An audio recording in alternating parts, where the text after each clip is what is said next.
حضرت علی چونکہ بڑے دانا تھے، مصلے پہ بڑھ رہے ہیں، جماعت کری کرنی، اللہ اکبر کہہ رہے ہیں، بندوں کا خیال تھا نماز لیٹ کرانی ہے، نے فٹافٹ حضرت علی سے کہا کہ حضور ذرا وہ جانور تو بتائیے گا کتنے ہیں جو انڈے دیتے ہیں، اور ذرا وہ بھی بتائیے گا جو بچے دیتے ہیں۔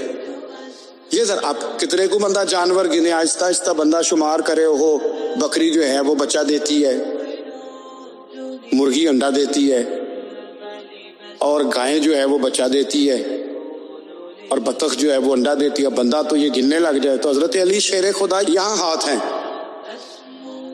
فرمانے لگے گھر جا کے گن لینا، موٹی سی بات بتاتا ہوں، جن جانوروں کے کان باہر ہوتے ہیں وہ بچے دیتے ہیں، جن کے اندر ہوتے ہیں وہ انڈے دیتے ہیں۔ اللہ اکبر، نماز کی نیت باندھ لی، تم گننا گھر جا کے۔ موٹی سی بات بتا دیتا ہوں، وہ صاحب کہتے ہیں میں حضرت علی رضی اللہ تعالیٰ عنہ کو جانے آیا تھا، میں خود بڑا الجھ گیا۔ ہمیں لوگ اشتعال ہی بڑا دلاتے ہیں۔ میرے رسول کریم صلی اللہ علیہ وسلم کا کمال یہ ہے کہ رسول پاک کو کبھی اشتعال نہیں آیا، اور بھائی حضور کو کبھی اشتعال بول کے بتائیے، اشتعال چھوڑ دو، ہم محتاج ہیں نبی پاک کے، ہم نے جو سیکھنا ہے اپنے نبی سے سیکھنا ہے۔ کو اگر زندگی میں آپ نے اشتعال چھوڑ دیا، بہت سارے لوگ دانا پھینکنے آتے ہیں اور پھینک کے چلے جاتے ہیں، ہم پیچھے سے لڑتے رہتے ہیں۔ اگر آپ اشتعال چھوڑ جائیں، دیکھو حضور کے میلاد پر میں نے کیا بات چھیڑی ہے، بڑی ضروری سمجھی ہے تو چھیڑی ہے۔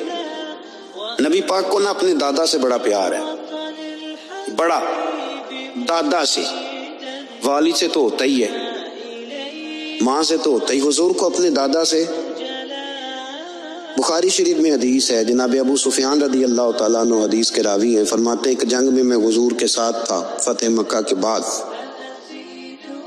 تو کافروں نے بڑا شدید حملہ سامنے سے کر دیا۔ فرماتے ہیں جب انہوں نے شدید حملہ کیا تو مسلمان تھوڑے پیچھے ہٹے، ارادہ یہ تھا کہ نئی منصوبہ بندی کے ساتھ آگے بڑھیں گے۔ کہتے میں نے نبی پاک صلی اللہ علیہ وسلم کے گھوڑے کی لگام تھامی ہوئی تھی، صحابہ پیچھے ہٹے پر حضور نہیں پیچھے ہٹے، اور آگے بڑھے تو میں نے کہا یا رسول اللہ سب لوگ پیچھے ہٹ رہے ہیں، ذرا پیچھے ہٹ کے نئی حکمت عملی، نئی تازگی ساکھ کے ساتھ وار کریں گے تاکہ مقابلہ کر سکے۔ تو جنگ کا موقع ہے،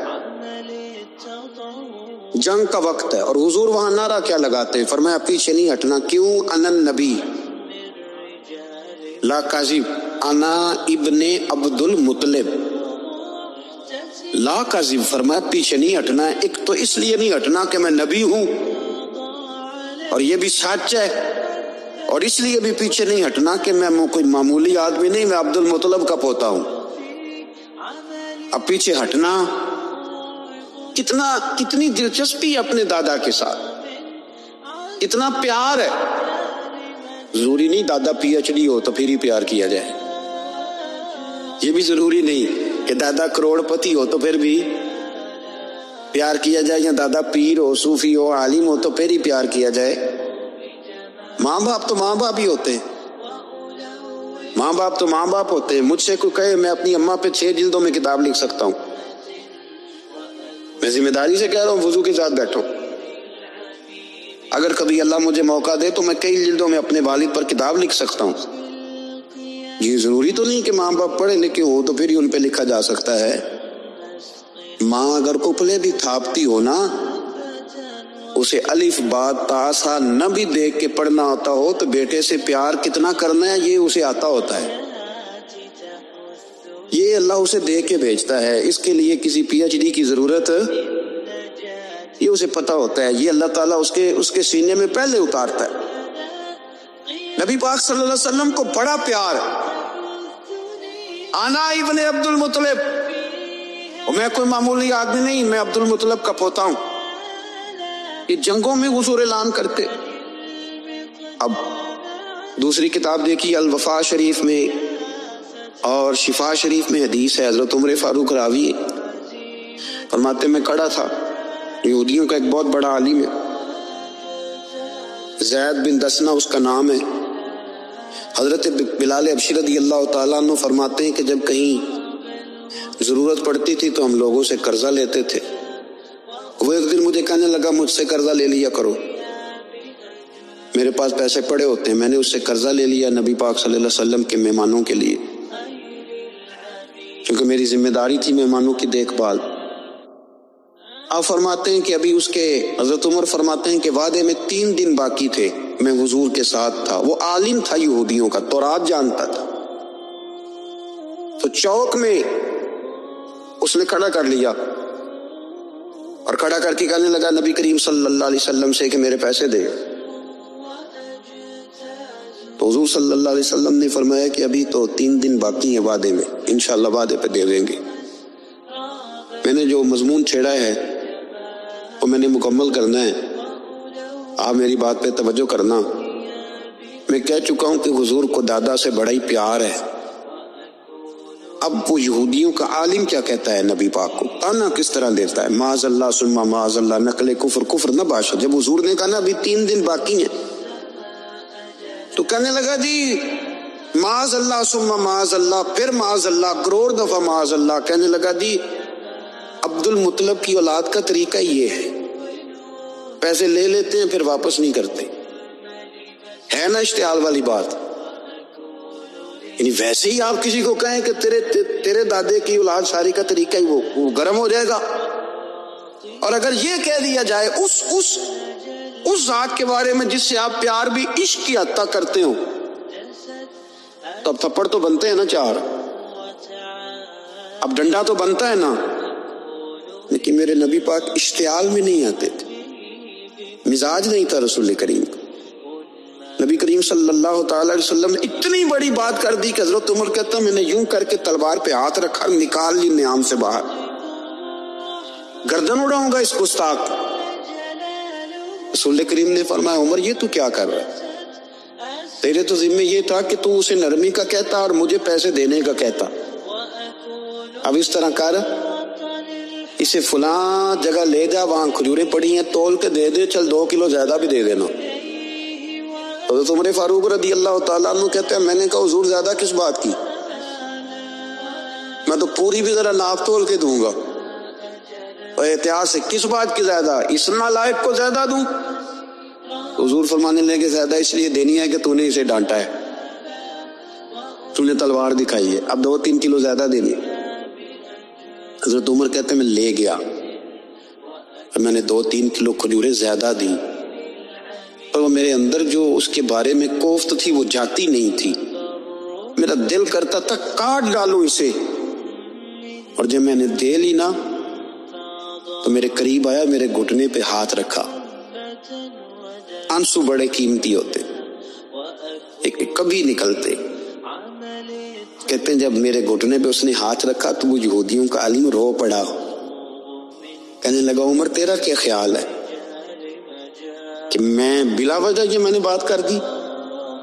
کہا نہیں، تو روتا کیوں ہے، پہلے بے ادبی کرتا اب روتا ہے.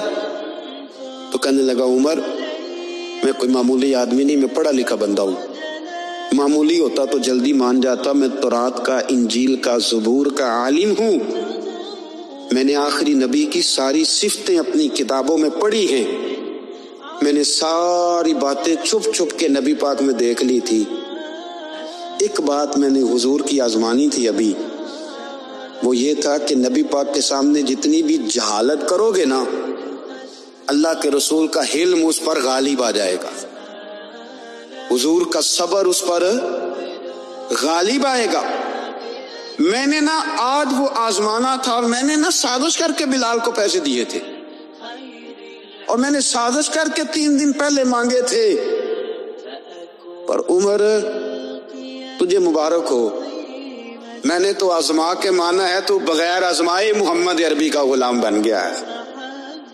اب لے جا، مجھے معافی بھی دلا، اور نبی پاک صلی اللہ علیہ وسلم کی غلامی بھی میرے لیے، اس سند پہ بھی تو میرے ساتھ شامل ہو. زندگی میں اشتعال نہ اپنے آپ کو آنے دے. لوگ دنیا میں باتیں کرنے آئے ہیں، اور باتیں کرنے والے رہ جایا کرتے. باتیں کرنے والے، میری بات کی سمجھ آ رہی ہے، اور کام کرنے والے وہ کر جاتے. اگر آپ باتوں پہ آپ وقت گزاریں گے تو رہ گئے اشتعال. وکیلوں کو بھی یہاں اشتعال آتا ہے، یہاں ڈاکٹروں کو بھی اشتعال آتا ہے، یہاں فلانے کو بھی اشتعال آتا ہے، یہاں بھئی آپ کس چکر میں پڑ گئے؟ اگر آپ کو اشتعال ہی آنا ہے، آپ دیکھیں نا اہل طائف نے نبی پاک کے ساتھ کیا کیا. تاریخ میں نا کچھ الفاظ ایسے ہیں جو پڑھے نہیں جاتے.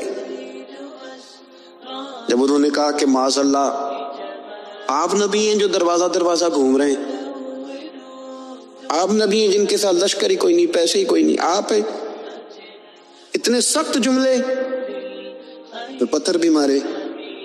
اشتعال تو 1.5 منٹ میں آ جاتا بندے کو، اور ہمارے ہاں تو رہ بھی صرف اشتعال ہی گیا ہے. صرف اشتعال ہی ہے، جس کو دیکھو اسے اشتعال ہے. ادھر بھی لڑائی، ادھر بھی دنگا، ادھر بھی فساد.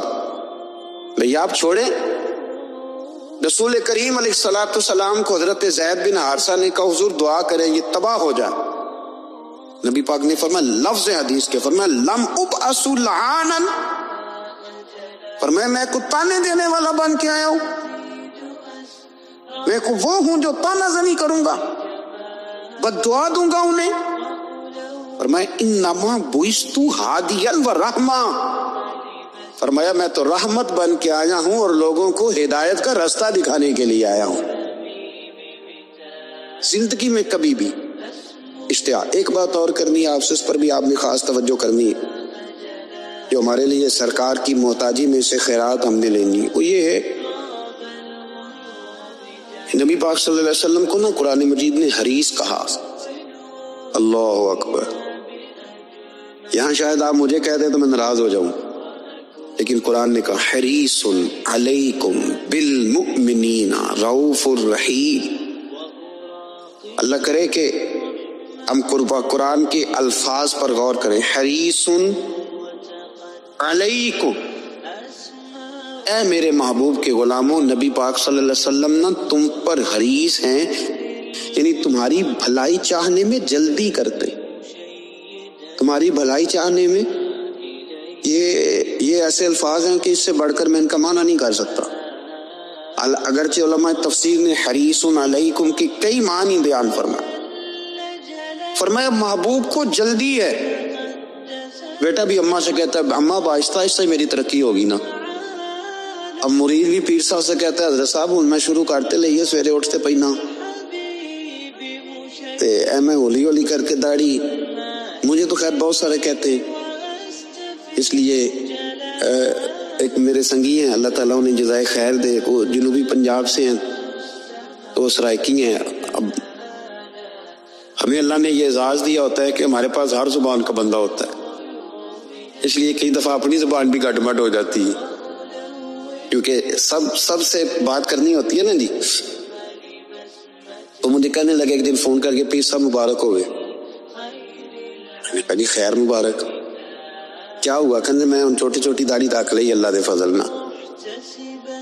میں کہا چلو میں تیری مبارک قبول ہوتی تو مہربانی کری انہوں کھاد شاد باندھا رہی تاکہ تھوڑی بڑی بھی ہو ہی جائے. یہ مبارک ہوئے میں چھوٹی چھوٹی، میں کہا چلو اللہ کریم خیر کرے گا بڑی بھی ہو جائے. حالانکہ داڑھی کا کوئی وزن ہی نہیں ہوتا.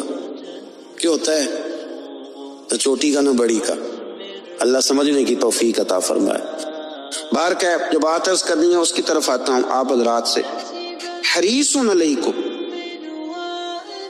بھئی ہر بندہ کہتا ہے میں آہستہ آہستہ چلوں گا، لیکن نبی پاک صلی اللہ تعالی علیہ وسلم نے شوق رکھتے میری امت کو جلدی سے خیر ملے، جلدی سے.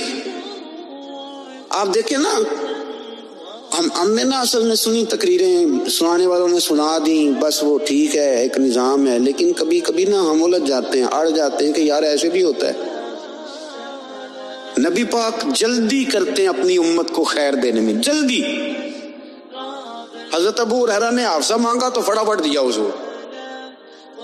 حضرت جابر ابن عبداللہ نے کہا حضور گھر میں غربت ہے تو فرمایا یہ کلو لے جا، کھول کے نہ دیکھنا کھجورے، کھاتا رہنا ختم کوئی نہیں ہوگا. جس نے جو مانگا نا جو ذرا جلدی کر، مرنا ہے پھر قبر میں جانا ہے، پھر قیامت تک قبر میں لیٹنا ہے، پھر قبر سے اٹھنا ہے. وَإِذَا الْقُبُورُ بُعْثِرَتْ عَلِمَتْ نَفْسٌ مَا قَدَّمَتْ وَأَخَّرَتْ، پھر وہاں سے اٹھ کے حساب دینا ہے. حساب کے بعد جنت دوزخ کا فیصلہ ہونا ہے، اور میرے نبی پاک صلی اللہ علیہ وسلم کو بڑا شوق ہے امت جلدی جلدی جنت میں جائے، لہذا فرمایا ابو بکر تو بھی جنتی ہے۔ حضور وہ قبر، وہ اٹھنا، وہ حساب کتاب، فرمایا میں جانوں اللہ جانے۔ عمر تو بھی جنتی ہے، عثمان بھی جنتی ہے، علی بھی جنتی ہے، طلحہ بھی جنتی ہے، زبیر بن عوام بھی جنتی ہے، طلحہ بن عبید اللہ بھی جنتی۔ 10 بندوں کو نہ کھڑے کھڑے جنت۔ امام حسن اور حسین پیچھے کھیل رہے تھے، تو پوچھ لیا کسی نے، حضور یہ 10 تو جنتی ہیں، تو فرمایا جو پیچھے ہیں، تو کہا سید الشباب اہل الجنہ، یہ جنتی ہیں اور یہ جنتیوں کے سردار ہیں۔ آپ ذرا پلٹ کے دیکھ لیں کس طرح حضور نے، اور یہ اس شوق کو آپ سمجھے، ہمیں تو شوق ہی کوئی نہیں۔ اب یقین کریں نہیں شوق، زیادہ سے زیادہ شوق ہوگا تو اپنے بیٹے کے حق میں ہوگا کہ جلدی جوان ہو جائے، اور اس میں بھی ہماری ڈبل لالچ ہوتا ہے کہ بچہ جوان ہو جائے اور میں کبھی بوڑھا بھی نہ ہوں، یہ بھی جوان ہو جائے اور میں بھی جوان ہی رہوں۔ بھئی یہ تو نہیں نہ ہو سکتا، اگر وہ جوان ہوگا تو پھر آپ کو بوڑھا ہونا پڑے گا، لیکن ہمارا ڈبل لالچ ہے، یہ بھی جوان ہو جائے اور میں بھی جوان ہی رہوں، یہ ہو سکتا؟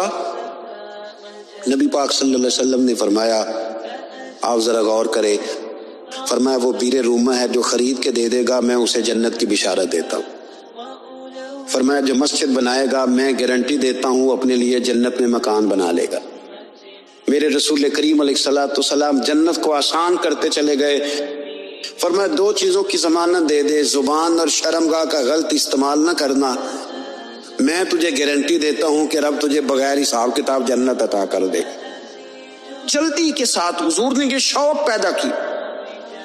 ہمارے ہاں نا ہر معاملے میں تیزی ہے، امیر راتوں رات ہونا ہے، حسین راتوں رات ہونا ہے، اور بادشاہ بھی نیک ذرا آہستہ آہستہ ہو کے کرنا ہے، آہستہ آہستہ آہستہ آہستہ۔ اور تم ہر ویلے مسیطے بہ رہے میں اور کتے بھئی ہے جی، بھئی مسجد اللہ کا گھر ہے، تیرے گھر بیٹھتے تو 2-3 زیادہ بیٹھتے، تو نے کہنا تھا کوئی اور کام بھی کریا کر، اللہ کے گھر بیٹھے ہیں تو یہاں بھی تجھے اعتراض ہے، کدھر جا کے بیٹھے، کدھر بیٹھے جا کے۔ ہمارا ایک پیر بھائی تھا، اللہ اکبر، تو حضرت صاحب کے پاس آ کے نا کسی نے شکایت لگائی اس کی کہ اس کے گھر والے کہتے ہیں جار والے پیران کو لے بیٹھا رہنا ہے، تو سب ہنستا ہے، فرمان لگے ایک بار پھر گل کری، کہتا جو کہتے ہیں ہر وقت پیروں کے پاس بیٹھ رہتا ہے، فرمایا یار بڑا مزہ ہے، ایک بار پھر کری۔ تو وہ جب حضرت صاحب کو مزہ آتا تھا تو ہمیں مفت میں آنا شروع ہو جاتا تھا۔ تو یہ تو بڑی بات ہے نا جی کہ کوئی کسی اللہ والے کے پاس بیٹھتا ہے۔ میری بات کو سمجھ لیں، جلدی کرتے رسول کریم، ہمیں بھی تھوڑی جلدی کرنی چاہیے نبی پاک کا غلام بننے۔ صحابہ نے بڑی جلدی کی، آپ یقین کریں 1 منٹ بھی دائیں بائیں میں، بس آج حکم آیا، آج ختم، آج ہی عمل ہوگا، کل پرسوں ترسوں کی بات کوئی نہیں۔ ساری دنیا جاتی ہے نا مدینہ شریف اور جا کے دیکھتی ہے مسجد قبلتین، 2 قبلوں والی مسجد، یار بڑا مشکل کام ہے، بڑا مشکل کام ہے۔ لوگ کہتے ہیں پہلا تسی انجان دے سو، اب یہ کہنا شروع کر دیے بڑا مشکل کام ہے۔ حضور نے 4 رکعتوں والی نماز 2 ادھر منہ کر کے پڑھائی اور پھر 2 رکھتے ہیں، اور یار مشکل ہے کام، بڑا مشکل۔ یہاں تو میرے بھائی پگڑی کا سٹائل بدل ناراض ہو جاتے، اور میرے رسول کریم صلی اللہ علیہ وسلم نے کعبے کا رخ پھیر لیا تو سلام کے بعد صحابہ نے سوال نہیں کیا۔ کسی نے پوچھا کل تم نے 2 ادھر پڑھی تھی، آج ادھر پڑھی، انہوں نے کہا ہم نے قبلہ نہیں دیکھا، ہم نے تو یہ دیکھا امام کدھر جا رہا ہے۔ آجیو آؤ شہنشاہ کا روضہ دیکھو، کعبہ تو دیکھ چکے، اب کعبے کا بھی کعبہ دیکھو، جلدی کرے، وقت بڑا تھوڑا ہے۔ امام بیہقی کی روایت لائے ہیں، محبوب پاک نے فرمایا میرے امتی نے کسی ذمی کافر کے ساتھ اگر زیادتی کی، وہ ٹیکس دیتا تھا، جزیہ دیتا تھا، ذمی کافر تھا، اور میرے امتی نے اگر اس کے ساتھ زیادتی کی، نبی پاک صلی اللہ علیہ وسلم فرماتے ہیں میں قیامت کے دن اس کافر کے ساتھ مل کر اپنے امتی پر اللہ کی بارگاہ میں مقدمہ دائر کروں گا، میں خود مقدمہ دائر کروں۔ آپ کب بولیں گے؟ ابھی بھی وقت نہیں ہے آپ کے بولنے کا۔ میری تو دعوت یہ ہے کہ ہر سیاسی جماعت ریزائن کرے، کہ ہم اس ملک میں سیاست نہیں کریں گے، مذہبی جماعتیں تبلیغ کرنا بند کر دیں، پیران عظام قدی نشینیاں چھوڑ کے باہر نکلے، جو ہر چوک اور ہر چوراہے میں لوگ نصیحتوں کا بازار گرم کر کے کھڑے ہیں، یہ چھوڑ دیں۔ کیا اثر ہے تمہاری تبلیغوں کا؟ کیا مل رہا ہے قوم کو؟ تمہاری گدیاں کیا تزکیہ نفس کر رہی ہیں؟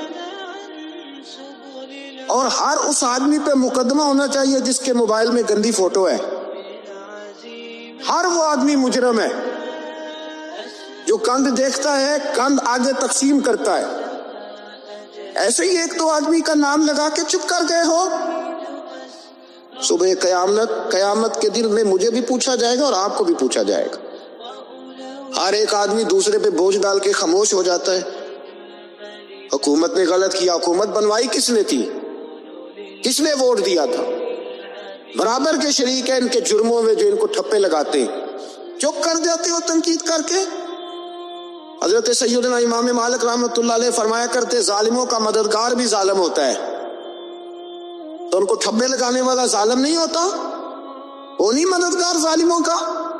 ابھی تک لوگ کہہ رہے ہیں مولانا آپ سخت جملے کہتے ہیں، آپ سخت جملے کہتے ہیں، آپ بچیں۔ میں نے کہا تمہیں پتہ نہیں نا، تمہیں خبر نہیں، تم اس زیادتی کا شکار نہیں ہو، تمہیں کیا پتا۔ میرے ایک چچا کا بیٹا تھا، اکلوتا تھا، وہ رستے میں جاتے ہوئے کسی کی گولی کا شکار ہو گیا۔ میں تھانے گیا پرچہ کٹوانے، طالب علمی کا زمانہ تھا۔ جب میں گھر سے نکلا تھا تو میری جیب میں 2 روپے تھے۔ میرے تو ابا جی بڑی دیر پہلے انتقال کر گئے۔ چچا کی یہ حالت تھی کہ وہ بیچارے اٹھنے کے قابل ہی رہے، ایک بیٹا تھا۔ اور میں جب تھانے گیا تو میں نے پرچہ کاٹنے والے سے کہا کہ قتل ہو گیا ہے، پرچہ کٹوانا ہے۔ اور ڈاکٹر یہ کہتا ہے، ڈاکٹر یہ مسیحا بنے پھرتے ہیں قوم کے، وہ کہتا ہے لاش کو ادھر رکھو اور پہلے پرچہ کٹوا کے لاؤ، پھر پوسٹ مارٹم کریں گے۔ اس نے بھی ایک ٹیلی فون کرنا گوارا نہیں کیا۔ یہ سارے ظالم ہیں الا ماشاء، یہ سب کٹہروں میں آئیں گے، ان سب کو حساب دینا۔ ان کی گودوں میں بیٹھنے والے مولوی اور پیر سب سے پہلے وہ لٹکائے جائیں گے، سب سے پہلا نمبر ان کا ہے۔ میں نے جا کے کہا پرچہ کہ پہلے پرچہ کٹواؤ پھر پوسٹ مارٹم سے۔ میں نے کہا پرچہ، تو پولیس والا مجھے کہنے لگا ایک پینسلوں کا ڈبہ لاؤ۔ یہ نمائندے ہیں ہمارے، یہ ہماری حفاظت کرنے پہ، یہ تمہارے لیے تم نے خود اپنے لیے پولیس بنائی ہے۔ زینب کا چچا کہتا ہے جب میں تھانے گیا تھا پرچہ کٹوانے، مجھے پولیس والے کہتے تھے اگر مالٹے ٹھنڈے ملتے ہیں تو لے کے آ۔ اور زینب کا چچا کہتا ہے کہ وہ مجھے کہتے تھے کہ جا نیسلے کی 2 بوتلیں لا، پانی پینا ہے۔ اس ملک پہ بسنے والوں کا کوئی وارث نہیں، کوئی نہیں ان کا والی وارث۔ اور کہتا ہے کوڑے میں پڑی لپٹی ہوئی خون سے لاش، اور مجھے پولیس والے کہتے ہیں فلانے نے لاش ڈھونڈیا، اسے تو پہلے 10,000 دے لے۔ میں ظالم ہوں، آپ ظالم ہیں، جنہوں نے ان ظالموں کو اپنا سپہ سالار بنایا۔ تیاری کر رہو اللہ کے حضور۔ میں نے پوچھا رب کریم سے، مولا تو بتانا رزلٹ کب نکلے گا؟ تو رب کریم نے فرمایا دنیا تو غافل ہو سکتی ہے، وَلَا تَحْسَبَنَّ اللَّهَ غَافِلًا عَمَّا يَعْمَلُ الظَّالِمُونَ۔ کر جا کے سورۃ ابراہیم کی آیت نمبر 42 پڑھو۔ رب فرماتا ہے اللہ غافل نہیں ہے ان لوگوں سے جو دنیا میں ظلم کر رہے ہیں۔ اللہ ظالموں کے کاموں سے غافل ہے تو پھر مولا رزلٹ کیا ہے؟ فرمایا انما یؤخرہم لیوم، اللہ نے ایک دن کے لیے یہ فیصلے رکھے ہوئے۔ رب روز عدالت نہیں لگائے گا، اللہ نے ایک دن رکھا ہوا۔ تشخص فیہ الابصار، فرمایا میں ظالموں کو اس طرح لٹکاؤں گا کہ لوگوں کی آنکھیں کھلے کی کھلی رہ جائیں۔ میں ظالم کو رب کریم فرماتا ہے مجھے کوئی غافل نہ سمجھے، وقت آنے والا ہے، وقت آنے والا ہے۔ حضرت وہاب ابن منبہ رحمۃ اللہ تعالی علیہ فرماتے، آپ فرماتے بنی اسرائیل کے اندر ایک بادشاہ بڑا ظالم تھا، اس نے محل تعمیر کرنا شروع کر لیا، محل بن رہا ہے، محل کے بیچ ایک جھونپڑی آ گئی، کٹیا ایک بوڑھی عورت کی، تو بادشاہ نے اس بی بی سے کہا کہ یہ کٹیا، یہ جھونپڑی دے دو، میرے محل کا نقشہ خراب ہوتا ہے۔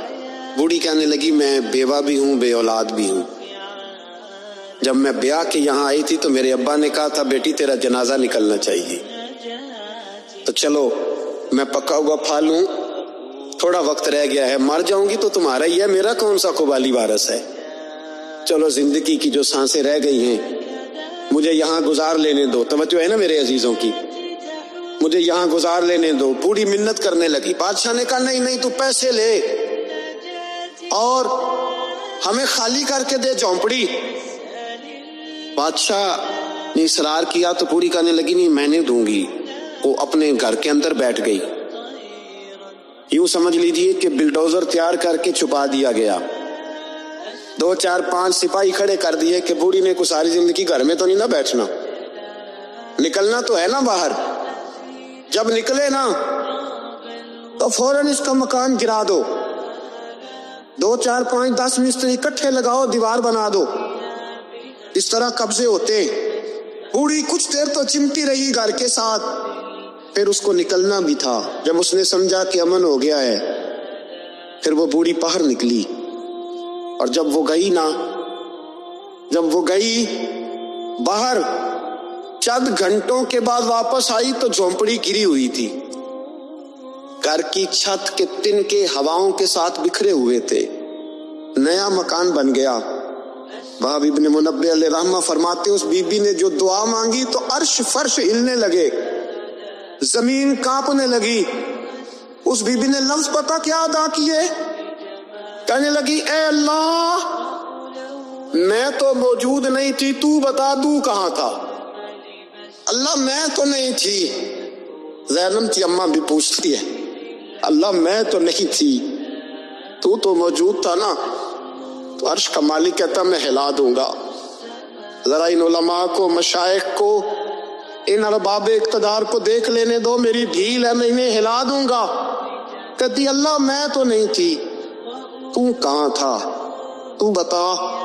آپ کہتے ہیں فرمایا جبریل دوڑ کے جا، دوڑ، اللہ حکم کیا ہے؟ فرمایا پلٹ دے اس بستی کو، تباہ کر دے ان لوگوں کو جو ظلم پر چپ رہتے، انہیں تباہ کر دے۔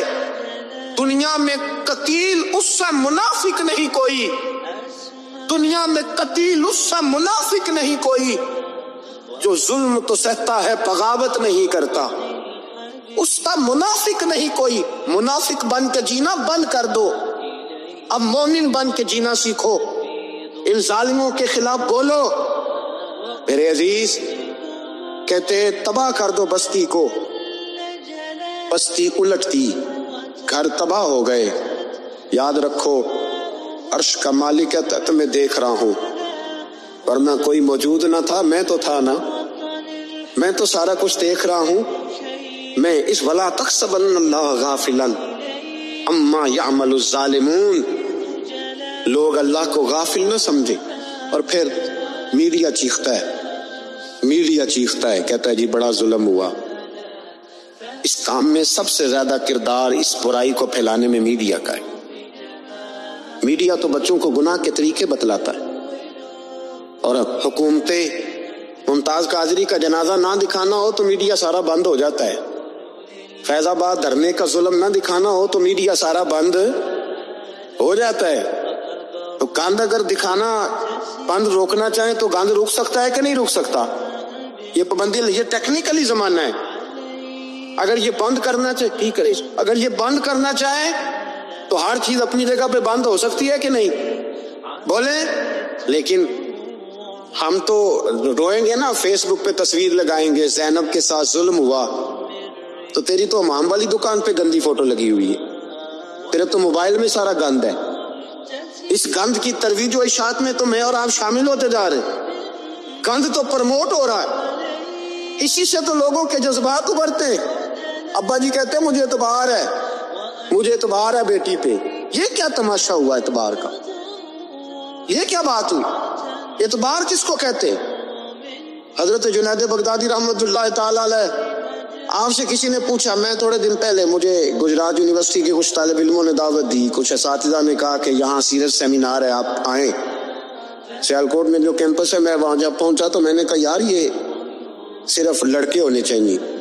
کہنے لگے اتنے مولوی تقریر کرتے ہیں لڑکیوں میں، تو آپ تو، میں نے کہا یار مجھے دکھیا نو سمجھ لو، پرانے خیالات کا ہوں، اور ویسے بھی میرے لیے مولوی حجت نہیں، میرے لیے رسول اللہ کا دین حجت ہے، تو آپ پردہ کرائیں۔ خیر انہوں نے مہربانی کی، کوئی پارٹیشن ہو گئی۔ جب میں پہنچا تو شاید 1.5 منٹ لگا ہو مجھے گیٹ سے ہال میں جانے تک، لیکن وہاں جو بچے اور بچیوں کا میں نے حال دیکھا تو میں دعا مانگ رہا تھا، اے اللہ تو اس قوم پہ فضل فرما، اس قوم پہ۔ ابا جی کہتے مجھے اعتماد ہے۔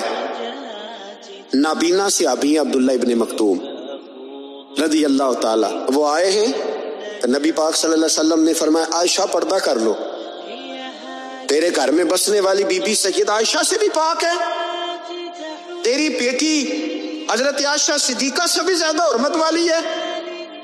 نبی پاک نے فرمایا عائشہ پردہ کرو، حضور وہ نابینا ہے۔ فرمایا تمہیں تو نظر آ رہا ہے نا، تیرا اعتبار یہاں سے بھی زیادہ بڑھ گیا ہے۔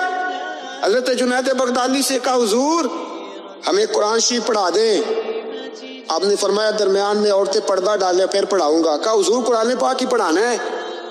تو حضرت جنید فرمانے لگے پڑھانے والے حسن بصری ہو اور پڑھنے والی رابعہ بصری ہو اور درمیان میں قرآن پڑھا ہو، پھر بھی میں انہیں بغیر پردے کے پڑھنے کی اجازت نہیں دیتا۔ یہاں تو حال ہی کوئی نہیں، اس کاند کو روز پرموٹ کرتے ہو، نوجوانوں کے جذبات بکھرتے ہیں اور بپھرتے ہیں، اور پھر اس کے بعد کہتے ہو کہ آگ نہ لگے۔ یہ کیسے ہو سکتا ہے؟ تم نے خود آگ لگائی ہے چمن میں اپنے، بے سبب گردشی ایام کو الزام نہ دو، تم نے خود نور کا ظلمت سے کیا ہے سودا، کر کے توہین سحر شام کو الزام نہ دو۔ او بھائی یاد رکھو، جب تک یہ کند رہے گا فحاشی اور عریانی رہے گی۔ انڈیا کے اندر زیادتی کے واقعات زیادہ ہیں پاکستان کی نسبت، کیوں؟ اس لیے کہ گند زیادہ ہے، فحاشی اور عریانی۔ اسلام نے تو نظر تک پر پابندی لگا دی، کہا اپنی نظر بھی مومن جھکا کے رکھے، جو چیزیں سبب بن سکتی ہیں ان پر بھی پابندی لگا کے رکھے۔ ہم توجہ ہی نہیں کرتے، خیال ہی نہیں ہے، اس کو پرموٹ کیا جاتا ہے۔ اور سب سے دوسری بڑی وجہ یہ ہے کہ مجرم کو سزا نہیں ملتی۔ مجرم کو سزا، بولیے، وہ چھوٹ گیا نا سر عام ایک بڑے آدمی کا بیٹا قتل کرنے والا، چھوٹ گیا نا، وہ جس نے سر عام ایک سپاہی کانسٹیبل کو کچل دیا تھا، وہ بچ گیا نا، آ گیا نا باہر۔ ریمنڈ ڈیوس کئی گولیاں مار کے بچ گیا نا۔ جب مجرم کو سزا نہیں ملتی تو پھر گناہ بند۔ میرے رسول پاک صلی اللہ علیہ وسلم نے قانون دیا، قانون، ایک عورت نے چوری کی، اس کے حضرت سیدنا اسامہ بن زید حضور کے محبوب صحابی سفارشی بن کے آئے، حضور تھوڑی لچک دے دے۔ نبی پاک نے فرمایا سنو، میری بیٹی فاطمہ بھی چوری کرتی تو میں ہاتھ کاٹ دیتا۔ مجرم کے لیے سزا ضروری ہے، مجرموں کو سزا ملے گی تو حالات بہتر ہوں گے۔ کہتے ہیں سر عام پھانسی لگاؤ، کہتے ہیں قانون میں گنجائش نہیں۔ تمہارے لیے قانون روز بدل جاتا ہے۔ جب مطالبہ کیا گیا نا کہ سر عام جاگ رہے ہیں آپ لوگ کے سو گئے، جی چلے میں دعا کرتا ہوں اللہ کرے میری قوم جاگ جائے، آمین تو کہہ دے، اللہ کرے آپ لوگ جاگ جائیں اور جاگتے رہے۔ اعلیٰ حضرت نے فرمایا تھا، مشورہ دیا تھا، سونا جنگل رات اندھیری چھائی بدلی کالی ہے، سونے والوں جاگتے رہنا کیونکہ چوروں کی رکھوالی ہے۔ سونا جنگل رات اندھیری چھائی بدلی کالی ہے،